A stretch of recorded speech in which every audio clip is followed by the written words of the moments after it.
শেখ হাসিনা আওয়ামী লীগের সভানেত্রী, যিনি এখন দেশের বাইরে আছেন, যিনি দীর্ঘ 15 বছরের বেশি সময় একটানা এই দেশে শাসক হিসেবে ছিলেন, দুর্দণ্ড প্রতাপের সঙ্গে ছিলেন, এবং শেষ পর্যন্ত ওনার সরকারের পতন হয়েছে এবং উনি দেশ ছেড়ে ভারতে চলে গেছেন। উনি ভারতে কোথায় আছেন, কিভাবে আছেন আমরা জানি না, তবে এটুকু জানি ভারত সরকারের কাছে উনি আছেন, অতিথি হিসেবে হয়তো আছেন।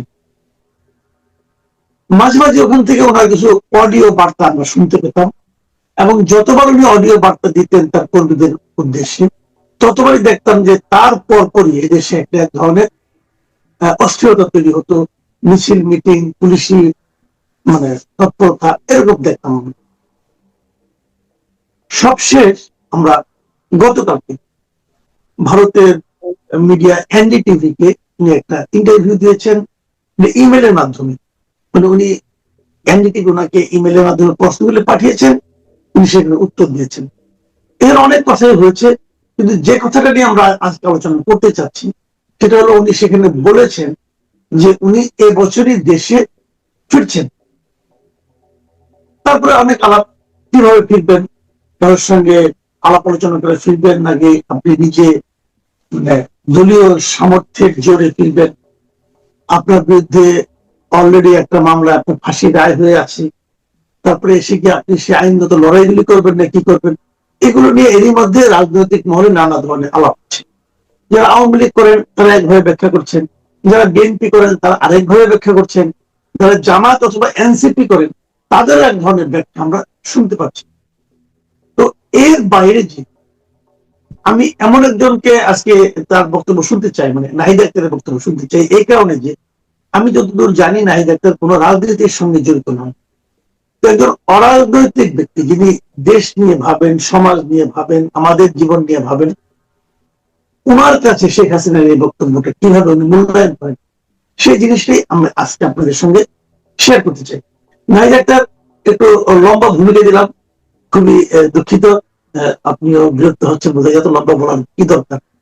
তারপর আপনার কাছে জানতে চাচ্ছি যে শেখ হাসিনার শেখ হাসিনার ইন্টারভিউটা আমার মনে হয় আপনি দেখেছেন। আপনার ওই যে ওনার ঘোষণা যে এই বছরের মধ্যে দেশে ফেরার ঘোষণা, কিভাবে দেখছেন আপনি? কালকে থেকে লক্ষ্য করছিলাম, মানে আমার নজরে আসছিল বারবার বিভিন্ন আর কি পত্র পত্রিকা বা এবং আমি যে ইভেন স্বরাষ্ট্রমন্ত্রীর বক্তব্য শুনেছি, চিফ প্রসিকিউটরের বক্তব্য শুনেছি, এছাড়া বিভিন্ন লেখা, বিভিন্ন ধরনের ওপিনিয়ন, যেমন ধরেন আওয়ামী লীগের যারা আছেন, হ্যাঁ, সেই আওয়ামী লীগের যে ব্যক্তিবর্গ, তার সাপোর্টার, আমাদের ফেসবুক যে প্রোফাইল আছে যাদের বাংলাদেশি, আমরা বাংলাদেশি মানুষরা মানে ফেসবুকে বিশেষ করে মানে সোশ্যাল মিডিয়ার বিভিন্ন প্ল্যাটফর্ম ভীষণ অ্যাক্টিভ, এবং তারা খুব অ্যাক্টিভলি যে কোনো বিষয়ে আর কি সবসময় ওপিনিয়ন দিয়ে থাকে। তো আপনি যেরকম বলেছেন, এক এক দল বিষয়টাকে এক এক ভাবে দেখছেন। যেমন আমার চিফ প্রসিকিউটরের মানে কথাগুলি খুবই ইন্টারেস্টিং লেগেছে, আবার আবার কিছু কিছু জায়গায় এটাও মনে হয়েছে যে উনি যেটা বলেছেন সেটা আবার আমার কাছে খুব একটা গ্রহণযোগ্য মনে হয়নি, কারণ উনি বলেছেন এটা ওনার পলিটিক্যাল স্ট্যান্ডবাজি। কিন্তু আমি যে শেখ হাসিনাকে চিনি, এবং যে শেখ হাসিনাকে আমরা দেখে চিনি, মানে আমি বলে দিই আমি ব্যক্তিগতভাবে চিনি না, কারণ আমি বাংলাদেশ থেকে দূরে 15 বছরের উপরে সময়, তো আবার কেউ যেন না বোঝে যে আমি ব্যক্তিগতভাবে ওনাকে চিনি, মানে প্রশ্নই আসে না। তো যাই হোক, তো উনি বলেছেন যে এইগুলি হচ্ছে পলিটিক্যাল স্ট্যান্ডবাজি করেছেন। তো উনি আরো বলেছেন যে ধরেন যে সমস্ত আর কি চ্যালেঞ্জ ওনার উপরে আমরা ছুড়ে দিয়েছে, সেগুলি উনি কিছু মোকাবেলা করলেন না। তারপরে তার বিরুদ্ধে যখন প্রসিকিউশন হয়েছে সেগুলি কোনো আনসার করেনি। তো উনি এখন যে বলছেন উনি আসলে আসবে না। তো এদিকে আবার দেখবেন যে স্বরাষ্ট্রমন্ত্রী উনি কিন্তু একটা ভালো কথা বলেছেন, ওনার কথাটা আমার ভালো লেগেছে যে উনি ওনার আসতে কোনো বাধা নেই, একদম স্পষ্টত বলেছেন যে আসতে কোনো বাধা নেই। হ্যাঁ, তো এখন শেখ হাসিনা, এখন প্রশ্ন হচ্ছে যে ফাঁসির দণ্ড মাথায় নিয়ে উনি কি আসবেন কিনা। এখন আমার কাছে মনে হয় যে উনি ভীষণ সাহসী একজন নারী, ভীষণ সাহসী। এবং ওনার যে বাবার যে হিস্ট্রি, যে ওনার বাবা মনে হয় মানে বঙ্গবন্ধু 14 বছর মনে হয় জেলে ছিলেন। তো সেই লেগেসিটা কন্টিনিউ করতে যদি উনি মনে করেন যে আমি জেলে যেতে ভয় করি না, তাহলে উনি হয়তো ওরকম একটা ডিসিশন নিয়ে নিতে পারেন। তো বাংলাদেশের সরকারের পক্ষ থেকে যেহেতু আমাদের স্বরাষ্ট্রমন্ত্রী বলেছেন যে উনি এসে মানে উনি আইনি লড়াইটা চালিয়ে যাবে এসে, সেটা তো উনি নিজেও বলেছেন। তো ব্যাপারটা আসলে ভালো এটা। আমার কাছে মনে হয় যে উনি যদি আসে সেটা পজিটিভ, কিন্তু আমি একটা বিষয় একটু ক্রিটিক্যাল যে ওনার আসার জন্য এর রাইট টাইমটা তৈরি হয়েছে কিনা। সেটা যদি আমাকে ব্যক্তিগতভাবে আপনি প্রশ্ন করেন, তাহলে আমার মনে হয় না যে এইটা একটা রাইট টাইম। কারণ বাংলাদেশে কেবল একটা নতুন সরকার বসেছেন, একদম নিউ গভর্নমেন্ট ফর্ম করেছে, তাই না? এখন নিউ গভর্নমেন্ট ফর্ম করার সাথে সাথে যে তাদের যে মানে আপনার জনপ্রিয়তা, সেই জনপ্রিয়তা কিন্তু অতটা নিচে তলানিতে নামেনি। যে শেখ হাসিনা এখন আসলেই বিপুল সংখ্যক মানুষ, কোটি কোটি মানুষ তাকে ওয়েলকাম করবে, আমার মনে হয় না এটা আসলে এই রকম ক্ষেত্র এখনো প্রস্তুত হয়েছে। এছাড়াও 24-এর যে উন্ডটা, সেই 24-এর উন্ডটা এখনো কিছু না কিছু বেশ ভালোভাবেই আছে। যদিও 24 সম্পর্কে এখন মানুষের অনেক নেতিবাচক ধারণা তৈরি হয়েছে, সেগুলির পেছনে প্রফেসর ইউনূস নিজেই দায়ী। প্রফেসর ইউনূস যখন বলেছেন যে মেটিকুলাস ডিজাইনের মাধ্যমে এটা হয়েছে, ওই কথাটাই আসলে 24টাকে একেবারে নিচে তলানিতে নামিয়ে দিয়েছে। এরপরে যারা 24-এর আর কি কপিরাইট হোল্ডার্স, মানে যাদের কাছে 24-এর কপিরাইট, যারা দাবি করতো যে আমরা, মানে বিশেষ করে জামাত এনসিপি, তারা কিন্তু বারবারই যে মানে স্বাধীনতা বিরোধী স্ট্যান্ড নিয়ে এবং 24-কে 71-এর এগেনস্টে দাঁড় করাতে যে এমন একটা পরিস্থিতি তৈরি করে ফেলেছে, যে পরিস্থিতিতে মানে 24 সম্পর্কে মানুষের মানে জনগণের যে রোমান্টিসিজম ছিল, সেটা কিন্তু একেবারে ধুলোয় প্রায় মিশে গেছে। কিন্তু এমন ভাবে মেশেনি যেখান থেকে শেখ হাসিনা এসে সেই ধুলোর উপরে দাঁড়াতে পারে, এতটাও একেবারে বিলীন হয়ে যায়নি। তো আমার কাছে মনে হচ্ছে যে এই মুহূর্তে শেখ হাসিনার ফিল্ডটা অত বেশি পজিটিভ হয়নি। ওনার ফিল্ডটা পজিটিভ হতে আরো কয়েক বছর লাগবে। এই এতটুকু আমি আপাতত মনে করি। আপনি যদি অন্য কোনো কোয়েশ্চেন করেন, সেটার আনসারটা আমি দিচ্ছি। না এখন কারণ এক নাগাড়ে হয়তো কথা উনি বলে আসবেন। যাচ্ছি তো। না ঠিক আছে, হয়তো উনি আসবেন অথবা আসবেন না। আপনি যেটা বললেন যেটা অবশ্যই খুব গুরুত্বপূর্ণ, যে ওনার আসার জন্য অনুকূল পরিস্থিতি এখনো দেশে তৈরি হয়েছে কিনা, রাজনীতির মাঠে সেটা আছে কিনা। এখানে কয়েকটা আমাদের মানুষের রাজনৈতিক চিন্তা ভাবনা কর্মকাণ্ড আসলে কিছু কিছু ঘটনার উপর নির্ভরশীল। যেটা আপনি মাত্র বললেন যে বর্তমানের অব্যবস্থা এর বিপরীতে অতীতের সুব্যবস্থা, মানুষ এটা কম্পেয়ার করে। তো আবার অতীতের যদি কোনো দুর্ব্যবস্থা থাকে, অতীতের যদি কোনো দুঃসহ পরিস্থিতি থাকে, সেটাও মানুষ কিন্তু স্মরণে রাখে, ওটাও ভুলতে হয়। অতীতের খারাপগুলি ভুলতে হয়, বর্তমানে খারাপগুলি যখন মানুষের জীবনকে ব্যতিব্যস্ত করে তুলে, তখন তারা অতীতের উপর নির্ভর করতে চায়। আপনি ঠিকই বলেছেন যে সেরকম অনুকূল পরিবেশ এখনো তৈরি হয়নি। কিন্তু পাশাপাশি আরেকটা আমি যে কথাটা আপনাকে জানতে চাচ্ছি, যে এই যে ধরেন উনি যখন আসার ঘোষণা দেন এবং একটা টাইম ফ্রেম করে দেন যে আমি এই সময়ের মধ্যে, উনি কিন্তু এই বছরের মধ্যে বলেছেন, তার মানে ডিসেম্বরের মধ্যে। যদি ডিসেম্বর হয় তাহলে ধরুন 6 মাস, অথবা এই মাসটা শেষই হয়ে গেল, তাহলে আর 5 মাস। উনি আগামী 5 মাসের মধ্যে আসবেন।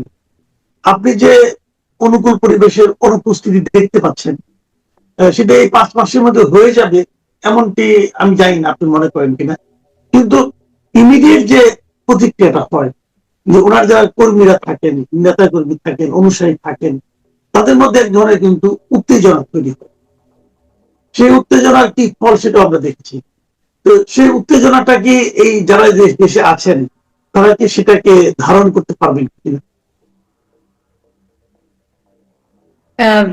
খুবই আর কি ইম্পর্টেন্ট একটা জায়গায় আপনি এসছেন। মানে 5 মাস যদি আপনি টাইম নির্ধারণ করেন, তাহলে আম 5 মাস ইনাফ না। একেবারে যে অনুকূল, সম্পূর্ণ অনুকূল বা ধরেন 80% অনুকূল পরিস্থিতিও যদি তৈরি হতে হয়, সেটার জন্য আরো কিছু সময় প্রয়োজন। কারণ ওই যে বলেছি না, যে নতুন একটা গভর্নমেন্ট ফর্ম করেছে, সেখানে তারেক রহমানের একটা ইমেজ আছে খুবই পজিটিভ। কেবল চায়না মালয়েশিয়া ভ্রমণটা হলো, এবং চায়না মালয়েশিয়া ভ্রমণেরও কিন্তু হাইপ একটা তৈরি হয়েছে, এবং সেই হাইপটা মোস্টলি পজিটিভ। আমাদের মিডিয়া খুবই পজিটিভ ভাবে পোট্রে করছে, বেশিরভাগ মানুষই বলছে যে এটা খুবই পজিটিভ। সেটা নিয়ে আলোচনা আছে, সেটা নিয়ে অনেক ধরনের ক্রিটিসিজমও আছে, সেটা ডিফারেন্ট একটা আলোচনা। যাই হোক, তো অলটুগেদার তারেক রহমান কিন্তু তার জন্য একটা পজিটিভ এবং খুবই ডিফারেন্ট একটা জায়গা নিজের জন্য তৈরি করেছেন। মানে ওনার যে পোর্ট্রেয়ালটা, ওনার যে ইমেজটা, সেটা কিন্তু কনভেনশনাল বাংলাদেশি পলিটিশিয়ানদের থেকে অনেক আলাদা।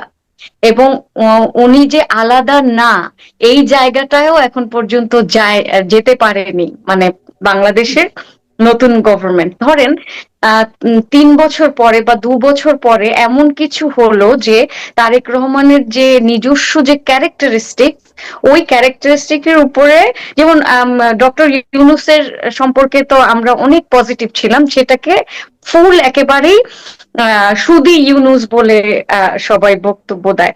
তো এখন ওই রকম কোন জায়গায় বা অতখানি খারাপ জায়গায় নাও যদি যায়, কিছুটা নেগেটিভ ইমেজ যদি তার তৈরি হয়, সেই ক্ষেত্রে শেখ হাসিনার জন্য একটা প্রপার বা কিছুটা পজিটিভ ফিল তৈরি হয়। এই মুহূর্তে 5 মাসের মধ্যে কিন্তু বিএনপির হাতে চরম একটা শক্তি আছে, সেটা হচ্ছে সময়ের শক্তি। যে আমরা কেবল শুরু করেছি, কেবল ফর্ম করেছি আমাদের গভর্নমেন্ট। সুতরাং গভর্নমেন্ট এই এত এত অল্প সময়ের মধ্যে এমন কোনো মিরাকুলাস কাজ করে দেখাতে পারবে না যেটাতে বাংলাদেশ একেবারে সিঙ্গাপুর হয়ে যাবে। এটা কিন্তু প্রমাণ করা যায়, এবং এটা সম্ভব, এবং সেটা পাবলিকও কিন্তু সেটা বুঝবে। একদম যারা কম লেখাপড়া জানে, তাদেরকেও যদি বোঝানো হয় যে তারা কেবল ক্ষমতা এসছেন এবং এই কয়টা মাসে তেমন কিছু করা যায় না, সেও সেটা বুঝে নেবে। সুতরাং এই পরিস্থিতিটা আসলে অনেকটা বিএনপির ফেভারে কাজ করছে আমার আমার মনে হচ্ছে। কিন্তু আপনি যে নেক্সটে যে কথাটা বলেছেন, যে উনি যখন বলছেন যে আমি 1 বছরের মধ্যে ফিরবো বা আমি ফিরবো, ওনার এই ব্যাপারটা, এই কথা বলাটা আমি খুব পজিটিভ মনে করি। এটা কিন্তু একটা motivation, it's not just a mere speech যে মানে I will return to my country this year. হ্যাঁ, এটা এটা শুধুমাত্র যে এটা কিন্তু ওনার পুরো যে আওয়ামী লীগের যে কর্মীরা আছেন, তারা তো ভীষণ এখন অত্যাচারে জর্জরিত, এবং বিভিন্ন জায়গায়, যে কিছুদিন আগে জেলে একজন কর্মী মারা গেছেন। এই যে তুরাগের যে সমস্ত আমরা শুনছি, তুরাগের কাণ্ড, যে তুরাগ কাণ্ড, সেগুলি অলটুগেদার যে তাদের যে মনোবল খুব আর কি কম, একেবারে নিচে নেমে এসছে, ওই জায়গাটাতে আর কি খুব এনার্জিটা নিয়ে আসে যখন তাদের যে যখন শেখ হাসিনা বলে যে আম, মানে আওয়ামী লীগকে নেতৃত্ব শূন্য করে দেওয়ার চক্রান্ত, এবং যার কারণে আমি ফেরত আসতে চাই, এবং আমি জনগণের জন্য ফিরবো, আমি ক্ষমতার লোভে ফিরবো না, আমি জনগণের কারণে বা গণতন্ত্র ফিরিয়ে দিতে ফিরবো। তখন হয় কি, আপনার ওনার ওনার আওয়ামী লীগের যে কর্মীরা আছে, এরা খুব শক্তি পায়, এবং এটা আমার মনে হয় উনি যদি এই বছরের শেষে নাও আসে, ওনার বলাটার মাধ্যমে উনি সবাইকে একটা পজিটিভ এনার্জি যে দিতে পেরেছে, এবং এটা নিয়ে একটা হাইপ তুলতে পেরেছে। এই যে আমরা কথা বলছি, সবাই মিডিয়া হাইপ তুলছে, এই যে প্রচার প্রচারণায় প্রসার ঘটে যাবে। মানে দেখা যাচ্ছে যে এটাতে প্রচুর এটা নিয়ে প্রচুর কথা হচ্ছে। তো সে সে সে কিন্তু এভাবে আরেকটা বার্তা দিচ্ছে যে আই এম নট স্কেয়ার্ড, আমি ভীত না, আমি মানে আমি আইনি লড়াই চালিয়ে যাব, এবং আমি এসে আইনি প্রক্রিয়ায় লড়বো, এবং সে জানে যে মনে হয় তাকে যে এয়ারপোর্ট থেকেই তাকে পুরো পুলিশ অ্যারেস্ট করে নিয়ে যাবে, স্টিল সে এই কারেজটা যে দেখাচ্ছে, এই যে একটা কারেজ, এটা কিন্তু কন্টিজিয়াস, ছোঁয়াচে রোগের মতো। এই কারেজটা কিন্তু তার যে আওয়ামী লীগের যারা আছে তারাও সবাই এই কারেজটাতে অনেক হোপফুল হয়, ঠিক আছে। এবং আমি আসব, এই কথাটা বললে যে আমি 5 মাসের মধ্যে আসব, সেটা যদি নাও হয়, আমি যে আসব এটা আমি বলার চেষ্টা করছি যে আমি কখনো না কখনো এবং খুব নিয়ার ফিউচার আমি চলে আসবো। সুতরাং সবকিছু রেডি থাকুক এবং তাদের অ্যাক্টিভিটি গুলি যাতে চলতে থাকে। আরো একটা ঠিক ব্যাপার আছে, আছে, জানি না আমি পরে বলবো কিনা, না ভারতের বলেন, আপনি যে কূটনৈতিক, বলেন। আচ্ছা, আমার এখানে আরেকটা ব্যাপার কিন্তু সন্দেহ হয়, সেটা হচ্ছে ভারতের যে কূটনৈতিক যে চাপ, সেটা এখানে আছে কিনা, ভারত সরকার এই মুহূর্তে তাকে রাখতে চাচ্ছে কিনা, বা ভারত সরকার মানে তাকে ফিরিয়ে দিতে চাচ্ছে কিনা। আরেকটা জিনিস দেখবেন যে মানে ইন্ডিয়ান গভর্নমেন্টের সাথে বাংলাদেশ কি যে বাংলাদেশের যে কূটনৈতিক তৎপরতা, সেটা সাকসেসফুল হয়েছে কিনা, তারা ইন্ডিয়াকে কনভিন্স করতে পেরেছে কিনা যে শেখ হাসিনাকে আমরা ফেরত চাই, তারা তো বারবারই বলছে। এবং সেটা জিও পলিটিক্যাল একটা কোয়েশ্চেন কিন্তু, যে ইন্ডিয়া আসলে কি চাচ্ছে, ইন্ডিয়ার নেইবার কান্ট্রির যারা প্রেজেন্ট গভর্নমেন্ট আছে তাদের সাথে তাদের সম্পর্ক দরকার, পলিটিক্যাল মানে ভূ রাজনৈতিক বলেন, অর্থনৈতিক বলেন, সবকিছু। বা যখনই চায়নার সাথে বাংলাদেশের একটা ভালো সম্পর্ক হয় এবং চায়নাকে চুজ করা, এটা কিন্তু খুবই জটিল একটা স্ট্র্যাটেজিক সমীকরণ। এবং এই সমীকরণের ফলাফল হিসেবেও কিন্তু ইন্ডিয়া চাইবে যে বাংলাদেশ সম্পূর্ণ যেন ডিসকানেক্ট না হয়ে যায়। মানে বাংলাদেশের মানে তারেক রহমানের যে এই দুটো দেশকে চুজ করা, এটা কিন্তু খুবই ভালো একটা স্ট্র্যাটেজিক ডিসিশন ছিল। এই ডিসিশনের কারণেও কিন্তু ইন্ডিয়ার স্ট্র্যাটেজিক ডিসিশন বাংলাদেশের প্রতি একটু চেঞ্জ হবে। তো আমি এইটাও কিন্তু মানে ফেলে দেওয়ার মতো না যে ইন্ডিয়া কিন্তু যে জাতীয় নিরাপত্তা উপদেষ্টা, যে অজিত অজিত দোভাল মনে হয়, আমি প্রনাউন্সিয়েশনটা জি, ঠিক করেছি কিনা জানি না, ওনার সাথে তো শেখ হাসিনার হিটেড একটা হয়েছিল, কনভারসেশন হয়েছিল। তো এই অল টুগেদার এইসব কারণে ইন্ডিয়া কি চাইছে এই মোমেন্টে, সেই ব্যাপারটাও চিন্তা করে দেখার আছে আর কি। না, আমি আরেকটা কথা বলছিলাম আপনাকে, যে এই যে আপনি বললেন যে উনি ফিরে আসবেন, এটা তার নেতা কর্মীদের মধ্যে এক ধরনের পজিটিভ এনার্জি দেবে। এবং তারপরে আপনি এটাও বললেন যে তারপরে যদি সে 5 মাস তো এনার্জি মিনিমাম দেবে, 5 মাস পরে যদি উনি নাও ফিরেন, তাও সেটা কোনো ক্ষতির কারণ হবে না। এটা যেমন ঠিক আছে, আপনি মনে করতে পারবেন যে কিছুদিন আগে উনি একবার বলেছিলেন যে আমি আশেপাশে আছি, সীমান্ত দিয়ে চট করে ঢুকে পড়বো, এই ধরনের কথা কিন্তু বলেছিলেন। এবং সেই চট করে ঢুকে পড়া হয়নি, কিন্তু এই যে চট করে ঢুকে পড়বো, এটা নিয়ে কিন্তু হাস্যরস হয়েছে।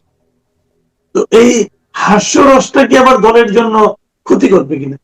এবং ওনার মধ্যে একটা জিনিস দেখা যাচ্ছে, ওনারও তো বয়স হয়েছে না, এই বাস্তবতাটা তো মানতে হবে যে 80 বছর হয়ে গেলে তারপর নতুন করে শুরু করা, নতুন ইনিংস শুরু করা খুব একটা সহজ নয়। কিন্তু উনি কিন্তু একটা কাজ করেছেন, সেটা হলো যে ওনার যে দলের যারা নাকি এতদিনের ওনার সঙ্গে যারা ছিলেন, এবং আমি তো বলবো যাদের কারণে উনি ডুবেছেন, ওনার দল ডুবেছে, ওনার সরকার ডুবেছে, উনি কিন্তু তাদের কাউকেই কিন্তু সমালোচনা করেননি, তাদের কাউকে শাস্তি দেননি, প্রত্যাখ্যান করেননি। উনি উনাদের নিয়েই ফিরতে চাচ্ছেন। তো আওয়ামী লীগের যদি সেই আগের রূপে উনাদেরকে নিয়ে ফেরা হয়, সেটা কি আপনার মনে হয় যে আওয়ামী লীগের জন্য ভালো হবে, অথবা আওয়ামী লীগকে দেশের মানুষ সেক্ষেত্রেও কি সহজে গ্রহণ করতে পারবে? এই দেশের মানুষ আওয়ামী লীগকে কতখানি গ্রহণ করবে সেটা ডিপেন্ড করবে উনি কবে ফেরে। বাংলাদেশের মানুষের সাইকোলজি খুবই উইয়ার্ড, মানে ডিফারেন্টলি কাজ করে, তারা খুবই ইমোশনাল। ধরেন এখন একটা পরিস্থিতি হয়েছে যে বিএনপি তাদের আর কি মনোবাঞ্ছা পূরণ করতে পারেনি কোনো কারণে, এমন একটা পরিস্থিতিতে সে যদি ফেরে, তখন সবকিছুই বেশিরভাগ জিনিসই দেখা যাবে যে বাংলাদেশের মানুষ মেনে নিবে। এখন উনি উনি যে কাজগুলি উনি করেছেন, ডেফিনেটলি যে ওনার যে উনি যাদের সবাইকে নিয়ে যে ফিরবে বা তাদের কাউকে তিনি আর কি কোয়েশ্চেন করেনি, তারা কন্টিনিউ করেছে তাদের ক্ষমতা এবং তাদের অ্যাক্টিভিটিস, এগুলিও উনি আর কি খুব একটা শক্ত হাতে দমনও করেনি। এই জিনিসগুলি উনি তখনই আর কি এই এই যে ব্লেম, এটা থেকে মুক্তি পাবেন উনি যদি দেশে এসে তাদেরকে প্রসিকিউশনের আন্ডারে বা তাদেরকে ওই কাঠগড়ায় দাঁড় করায় যে এই এই ব্যক্তিরা এটা করেছে। কিন্তু দেশে ওনার যে আপনি প্রথম যেটা বলেছিলেন যে উনি যে হাস্যকর যে টুপ করে দেশে ঢুকে যাব, এই যে এই ধরনের কথা কিন্তু উনি বলেন, ওই যে ধাক্কা দিয়ে পানিতে ফেলে দিবে, তারপরে হচ্ছে পানির মধ্যে ঝুঁকনি দিয়ে উঠাবে, এই ধরনের কথাবার্তা। ওনার ওনার কিন্তু মেইন প্রবলেম হচ্ছে দ্য ওয়ে শি স্পিক্স, মানে উনি কিন্তু পলিটিক্যালি শার্প স্পিচ খুব কম দেয়, মানে উনি বেশিরভাগ ক্ষেত্রেই খুব চাইল্ডিশ কিছু শব্দ ব্যবহার করে, যেগুলি যেগুলি নিয়ে অনেক ট্রোল হয়, ভিডিও মিম টিম বানায়, এরকম হয়েছে ওনার।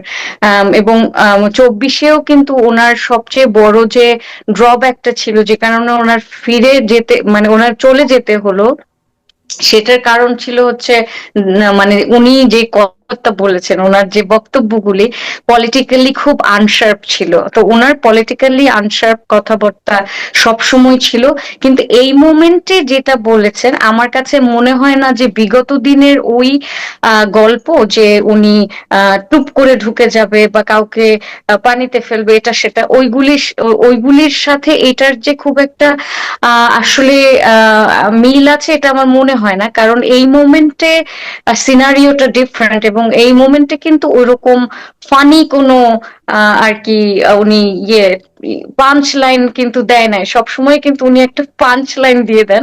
এবার কিন্তু আমি কোনো পাঞ্চ লাইন দেখছি না, বরঞ্চ এটা মোস্টলি আমার কাছে শার্পই মনে হয়েছে।